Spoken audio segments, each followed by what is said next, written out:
Once upon a time, in the bustling city of Lagos, there lived a young boy named Adeleke. He lived happily with his parents, surrounded by love and laughter. But one terrible day, tragedy struck.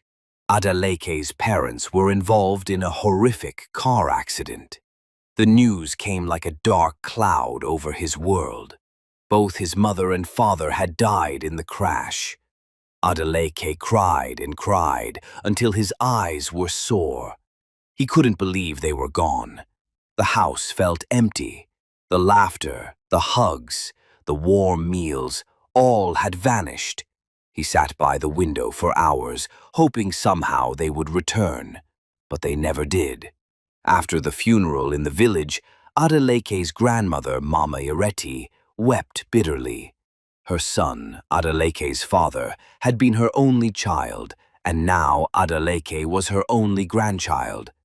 "My son," she said gently, holding his small hands, "you are not alone.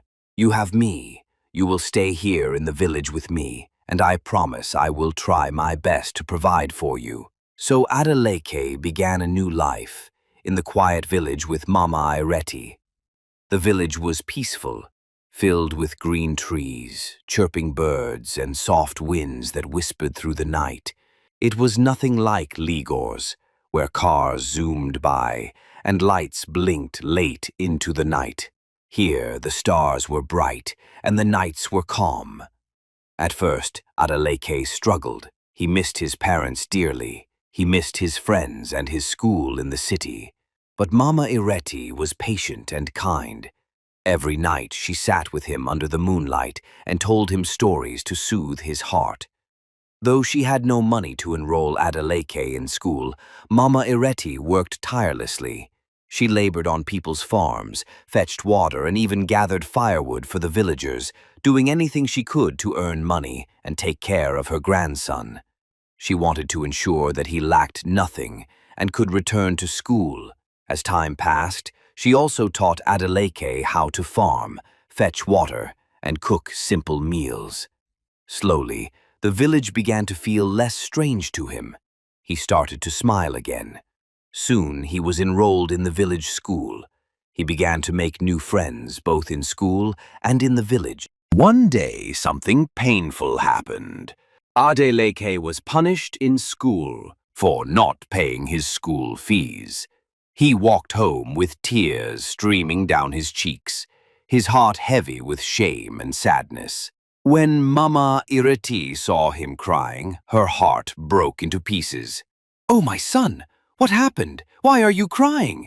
she asked anxiously, rushing to hold him close. "I was punished by a teacher for not paying my school fees," he sobbed, struggling to speak through his tears.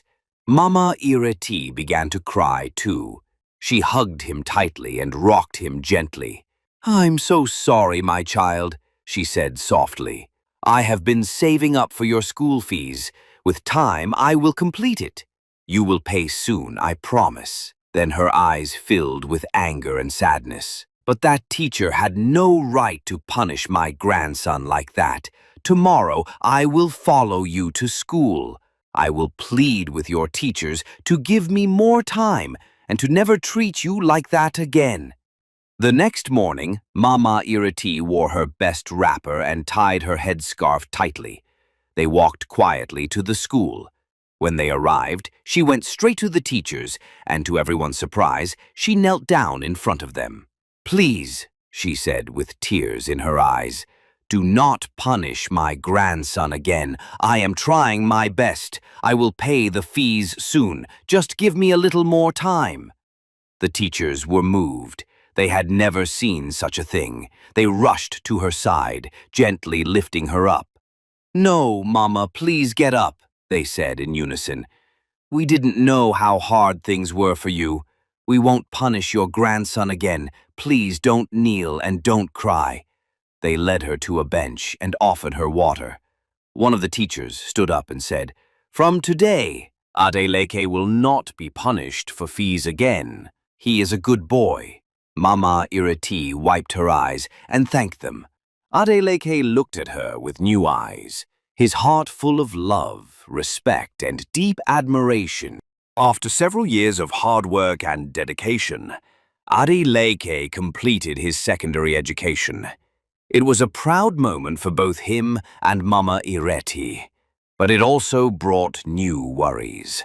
One evening, as they sat outside their home, Mama Ireti spoke gently. "My son, now that you have finished secondary school and grown into a fine young man, I must be honest with you. I don't have the money to send you to the university." She paused, trying to hold back tears. "But I want you to learn a skill, a handwork that will help you in life. There is a popular mechanic workshop at the village square. You can go there and start learning mechanic work." Adeleke nodded. "Thank you, grandmother, for everything," he said. "I can't wait to start making money and take very good care of you." The next week, Adeleke began learning at the mechanic workshop in the village square. He worked hard, getting his hands dirty, fixing engines and learning every part of a car. But sometimes, when he sat alone during breaks, his mind wandered. "What kind of life is this?" he would say to himself. "Is this really how I will take care of my grandmother? I need something bigger, something that will fetch me millions." One hot afternoon, a shiny black car rolled into the workshop. It was a luxury car, nothing like the old cars they usually repaired. A wealthy man stepped out, dressed in fine clothes and smelling of expensive perfume.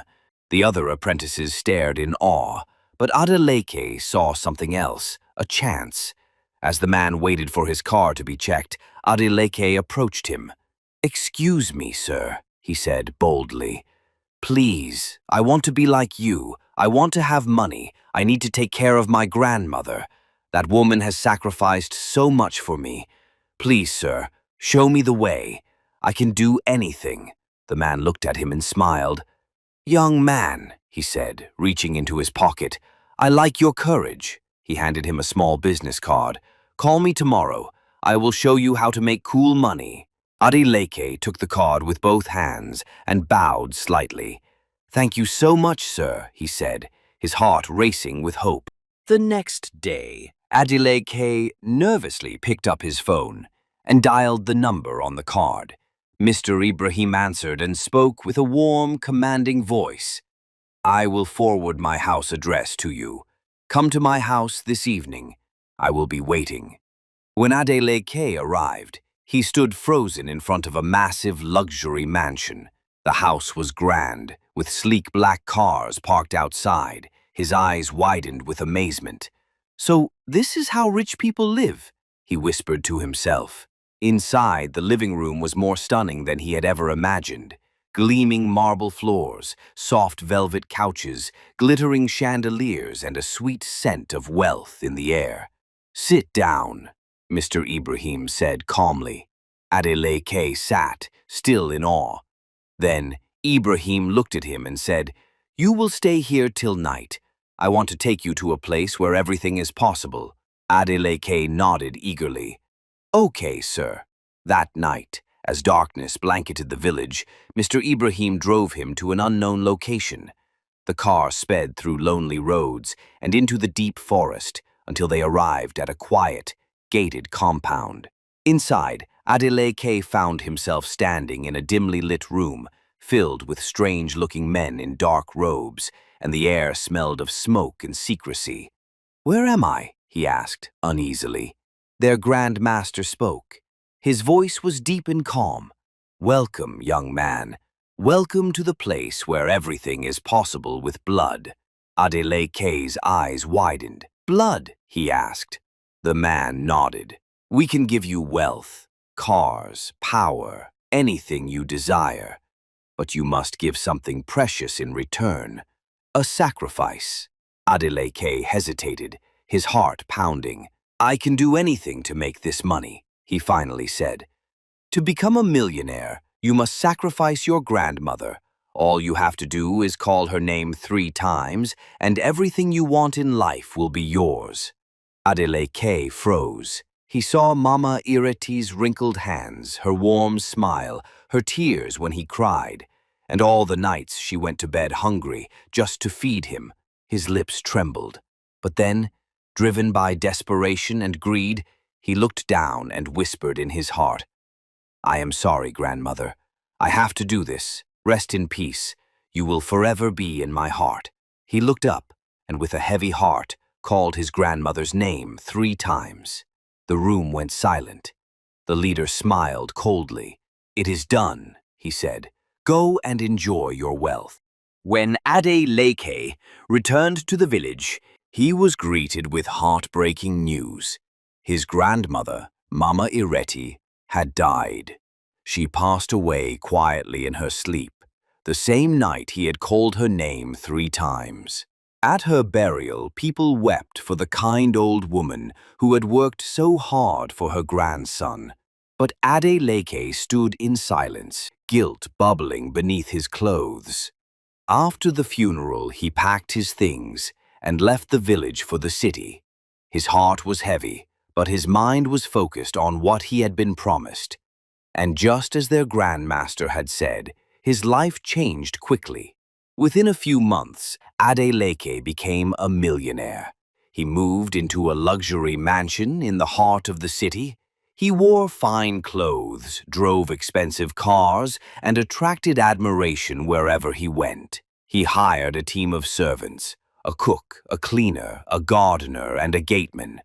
Life seemed perfect. He laughed, hosted parties, and enjoyed the good life. Unbeknownst to him, a terrible fate waited ahead. For a while, everything seemed fine, until one fateful night. His cook brought in a delicious meal, steaming hot rice with fried chicken and vegetables, placed neatly on a golden tray. As Adeleke sat to eat, he picked up his spoon and scooped some rice. But just as he was about to put the food into his mouth, the rice turned into a bundle of money. He gasped, dropping the spoon. "What is happening?" he whispered, staring in horror.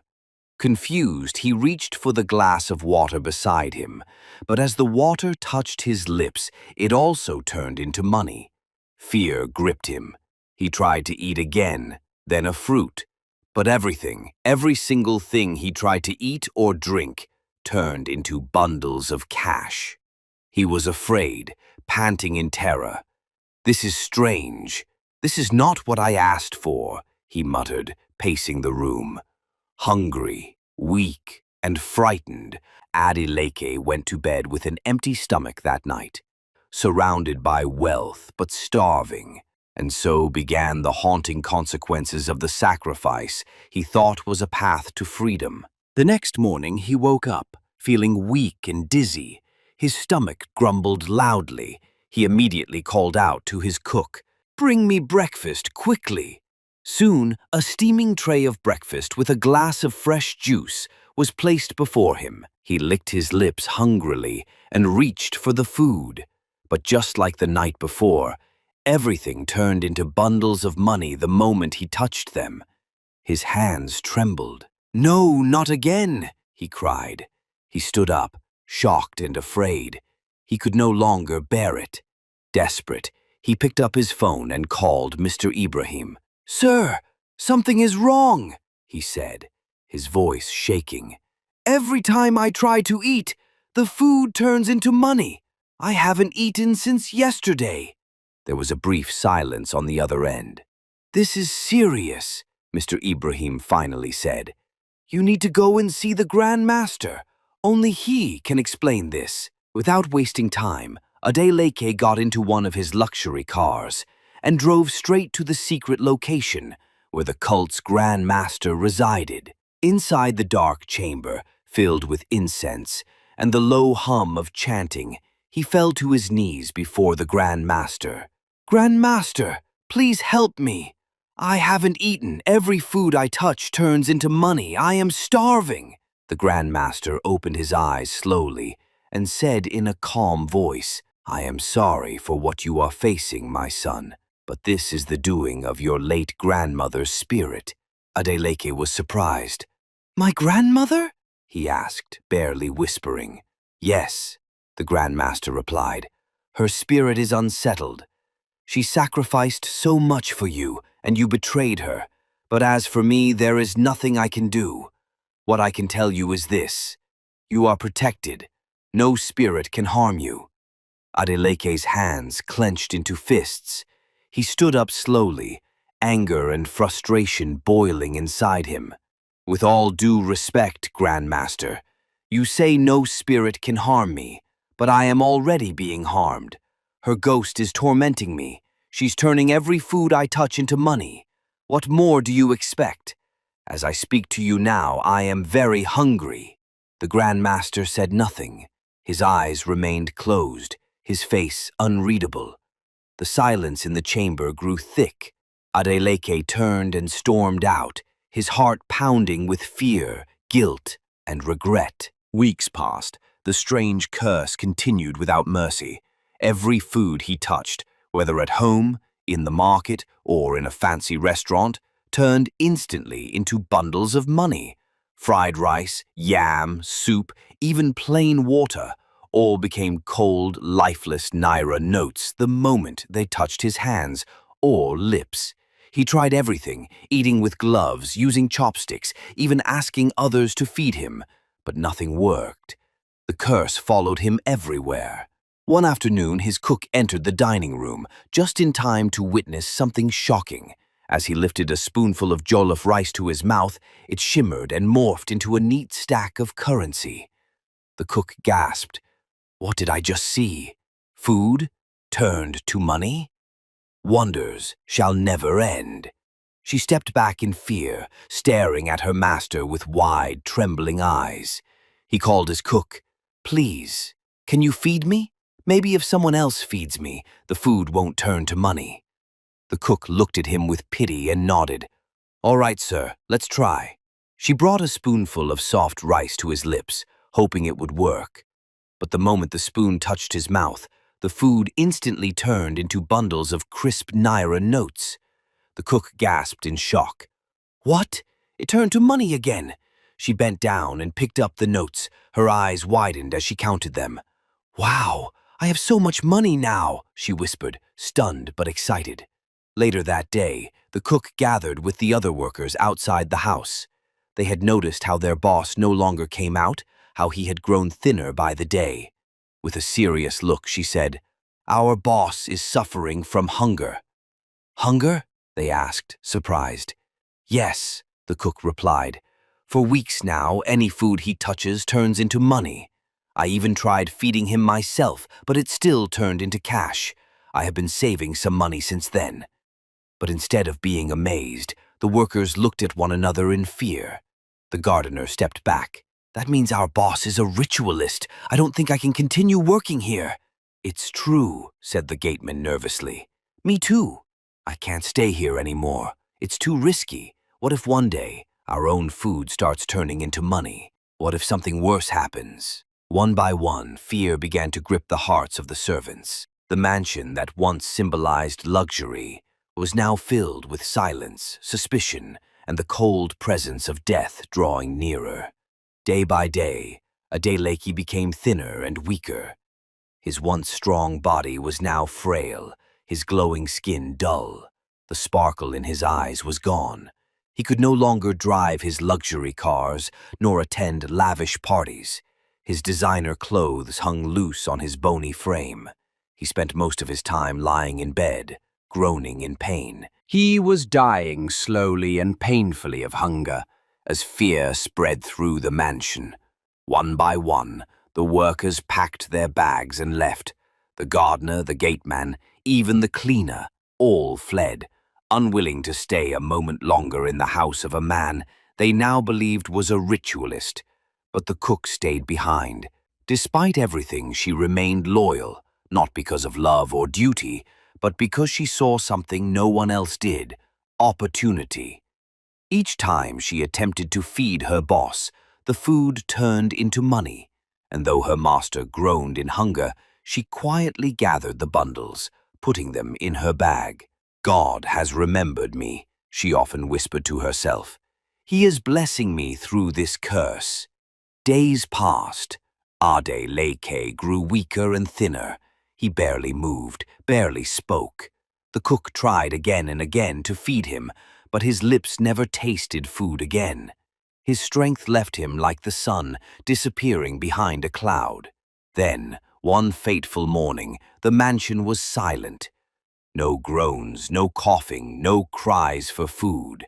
The cook entered his room and found him lying still, cold and lifeless. He was dead. She stood there for a long moment, staring at his body.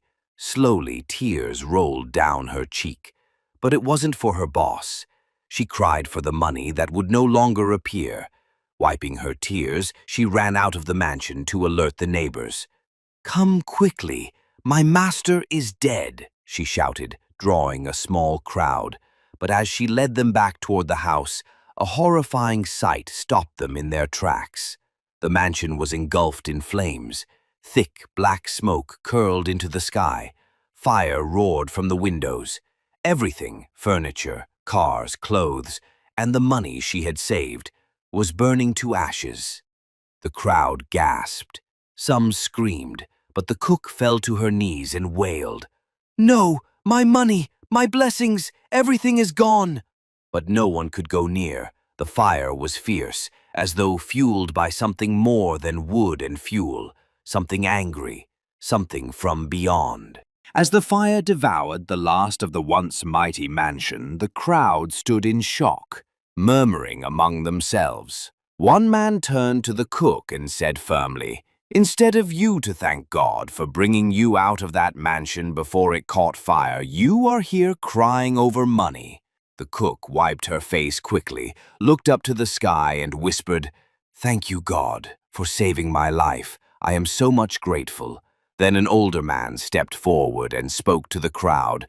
"Mr. Adeleke was an occultic man," he said. "It is said that once such people die, all their wealth vanishes, burns with them, or fades into dust." He then turned to the cook, his eyes serious. "You are a very lucky girl," he said. "You will live the rest of your life worshipping God because He saved you. I heard how you stayed back when others left. But let me tell you, this is how greed and long throat for money could have cost you your life." The crowd murmured in agreement. The cook stood still, humbled. She nodded slowly. "I understand now. I was blind, but God saved me. Even when I didn't deserve it, I will never forget." She turned away, not with bundles of money or her clothes, but with a new heart and a story that would be told in the village for generations.